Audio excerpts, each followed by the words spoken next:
Herzlich willkommen, liebe Zuschauer von Wissensgeist TV. Mein Name ist Nicole Hammer und heute bin ich hier in Winterthur am WHO-Symposium und ich spreche jetzt mit Christian Oesch. Er ist der Präsident vom Schweizerischen Wir-Verein. Lieber Christian, du bist also heute hier gewesen und was war heute dein Thema? Worüber hast du gesprochen?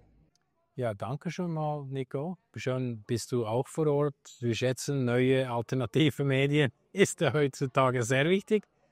Mein Thema heute hat zu tun mit der Machtstruktur, aber auch dem Gewaltmonopol. Denn die WHO-Situation ist nicht national anzuschauen und zu verfolgen.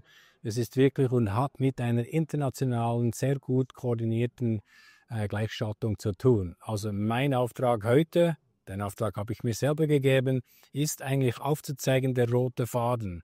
Wie hängt das alles zusammen? Wieso passiert nichts in unserer Regierung? Wieso kommen wir nur auf geschlossene Augen, Ohren? Ja, die Frage ist, wieso passiert nichts? Und auch die Swissmedic-Anzeige und so, da passiert wirklich nichts. Und das hat damit zu tun, dass unsere nationale Regierung, das ist also die Exekutiv-Bundesrat, aber auch die Bundesversammlung, National- und Ständerat, die sind eigentlich nur auf der dritten Ebene als Enforcers, also die setzen dann die Pläne und die Agenden um von den Entscheidungsträgern, von ganz oben. Das hat also eigentlich alles mit dem Banksystem zu tun.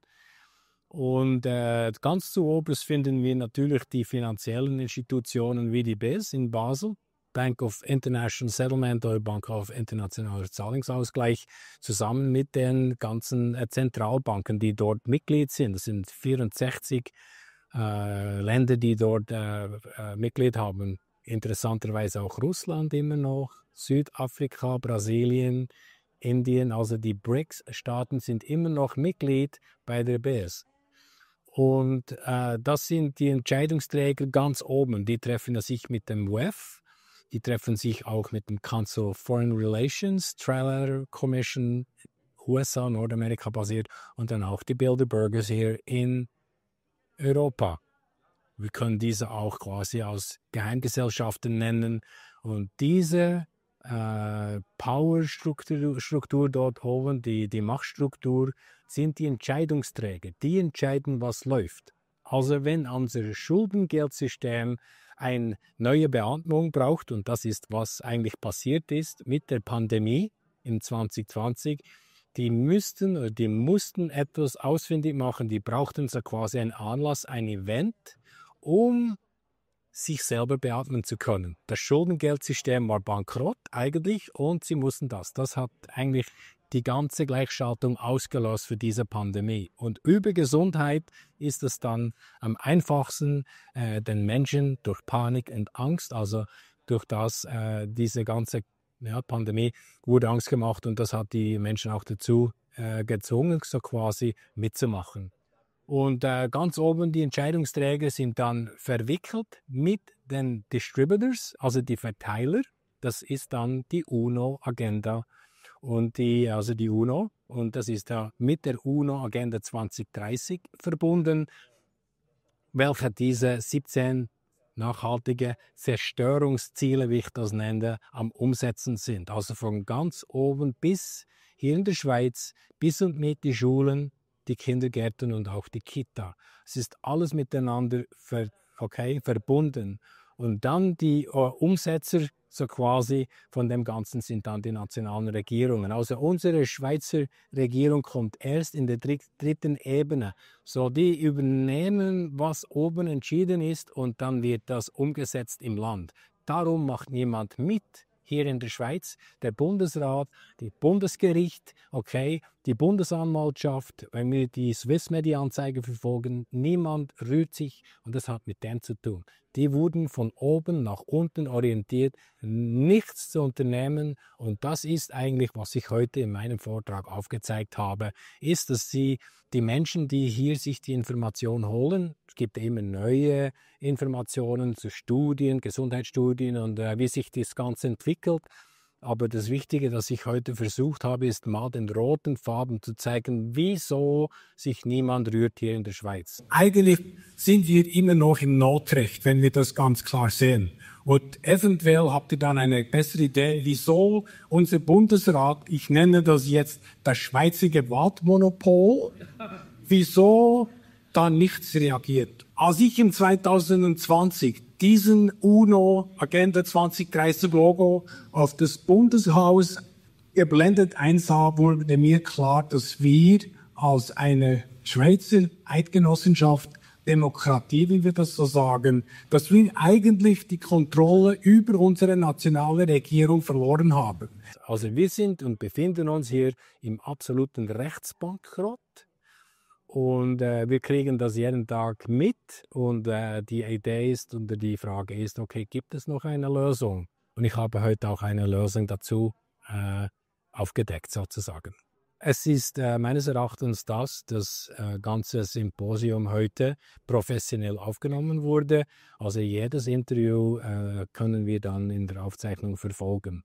Also für jene, die heute nicht anwesend waren, können das sehen. Und ich denke, dass schon mal ein guter Aktivismus hier wäre, dass dann die Bürger, die sich da interessieren dafür, diese Interviews, diese Aufzeichnungen jedem Politiker, also jedem Verantwortungsträger in der Schweiz zuschickt und das private E-Mail. Und dazu sind wir vorbereitet mit dem Verein Wir. Wir haben extra ein Team im Hintergrund, die sind Daten am Sammeln, jetzt fast 3 Jahre. Wir können das eigentlich alles abdecken. Bis und mit die Mitarbeiter im Gewaltmonopol starten wir mal bei der Gemeinde.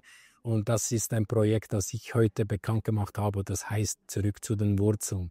Und da werde ich dann in den nächsten 2, 3 Wochen eine Erklärung, also über Video und so, eine Erklärung machen, wie jeder Schweizer, der interessiert ist, etwas gegen die WHO-Situation vorzunehmen, sich wirklich in Aktivismus beteiligen kann.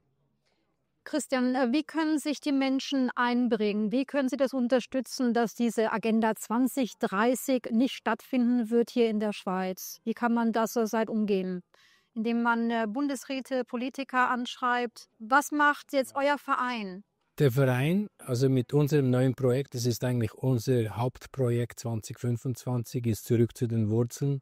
Das hat damit zu tun, dass wir in der Richtung Transparenz verlangen, von der untersten Instanz, die Gemeinde, also ich zuerst und die Familie, dann die Gemeinde, und dort fangen wir eigentlich an. Also die Idee ist, dass wir uns von unten nach oben bewegen.